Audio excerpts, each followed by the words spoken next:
we need to talk.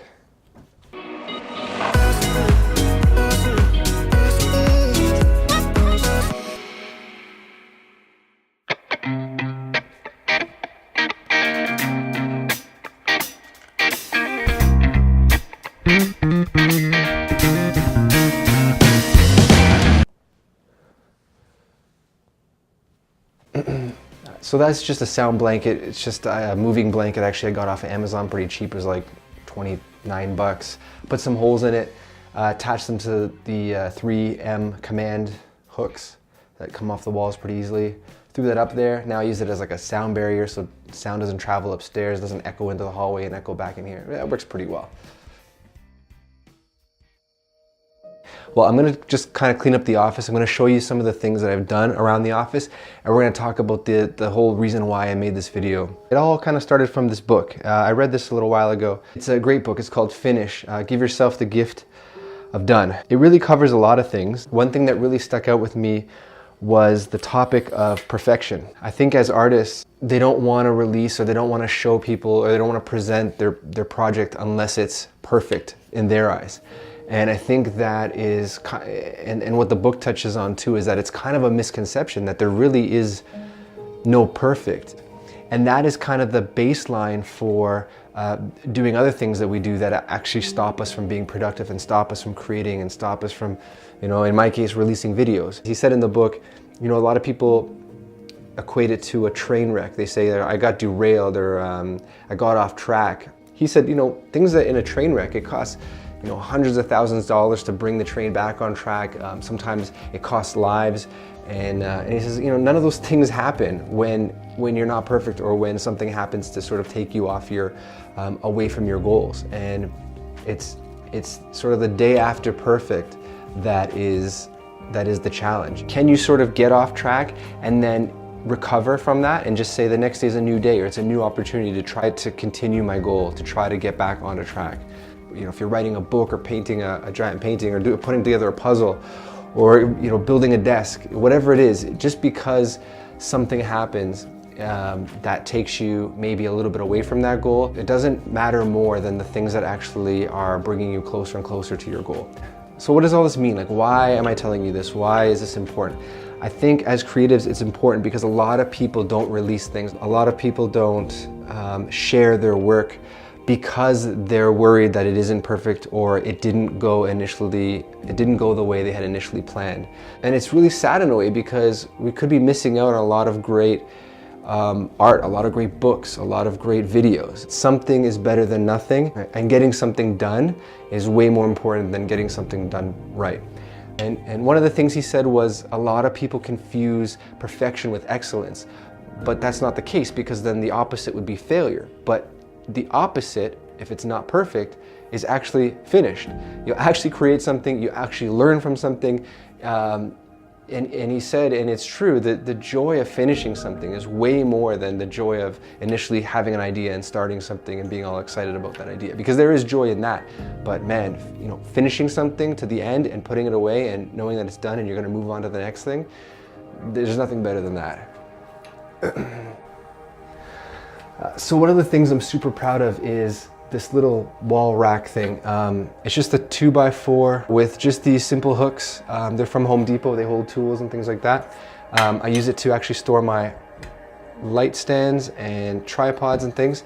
The reason I did this is because if I wanted to be able to create YouTube videos weekly, I wanted to have quick access to my stuff. And before, it was typically packed away in bags and I had to rummage through the bags and set it up. And if I was going out somewhere to shoot later that week, I had to pack it up again. This way it's out, it's available, I can use it whenever, I can just grab it and put it away.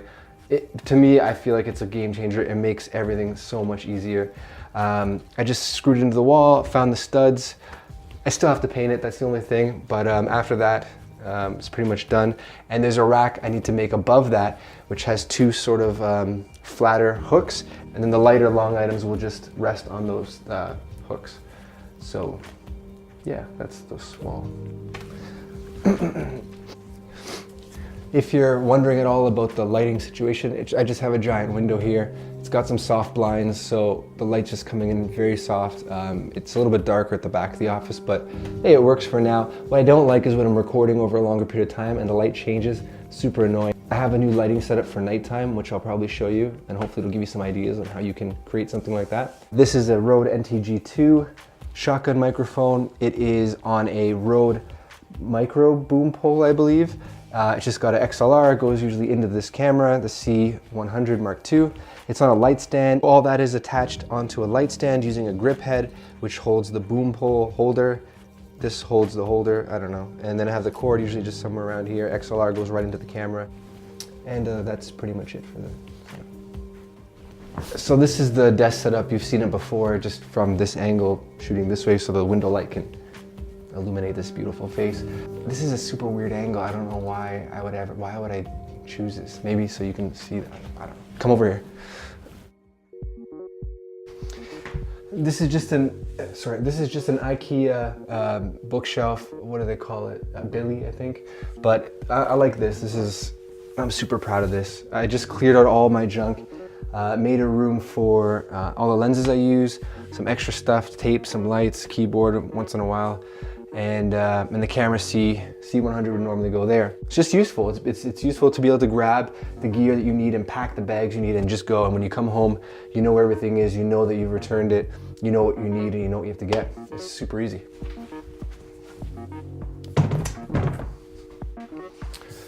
So, are these related? Like, why are you showing me the office, talking about perfection and just finishing? I don't know.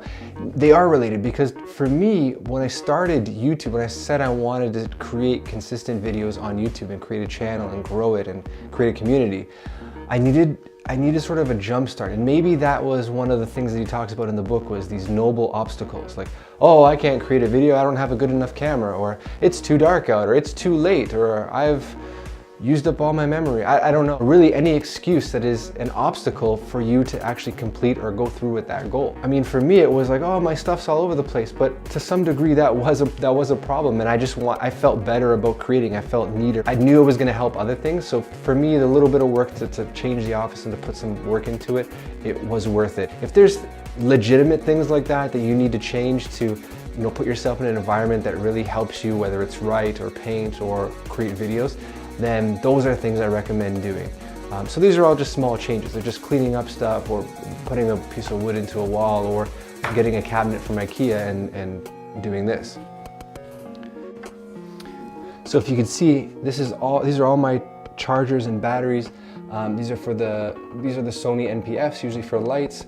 This is for the monitor or for lights. This is for the C100.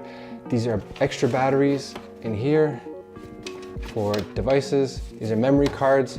So at a quick glance, I can see everything that's available. I can see which batteries are charged, which ones are charging in here. I've got the Mavic charger, the Sony NPFs. This can be changed. These are Sony battery chargers, Canon charger. So whenever I need anything, it's so easy to quickly grab it and go. This is just a sort of a productivity hack that really just makes everything go a lot smoother. When I come home from an event, I know that all the batteries are here charging. I know where to look for them, and it's out of the way and it's clean. I can just close the door. I don't have to worry about it.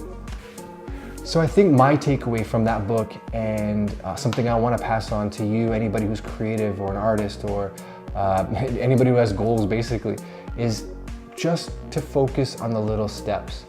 That's number one. Focus on the things that you've done, and the little triumphs and the little successes, because your brain will always want to tell you, especially when it comes to perfection, that those things don't matter, but they do, and those are the things that'll keep you going.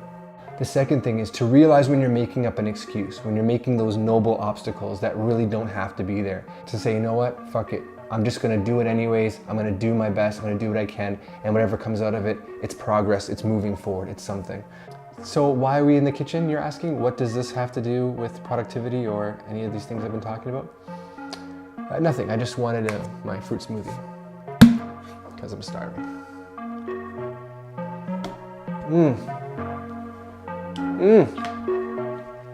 So good.